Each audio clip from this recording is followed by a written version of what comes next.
வீட்டுல சௌக்கியமா? நான் இங்க சௌக்கியம். பொன்மணி உன் வீட்டில் சௌக்கியமா? நான் இங்க சௌக்கியமே.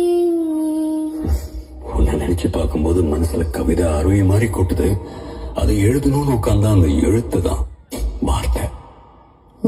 எண்ணி பார்க்கையில் கவிதை கொட்டுது, அது எழுத நினைக்க வார்த்தை முட்டுது. Thank you so much.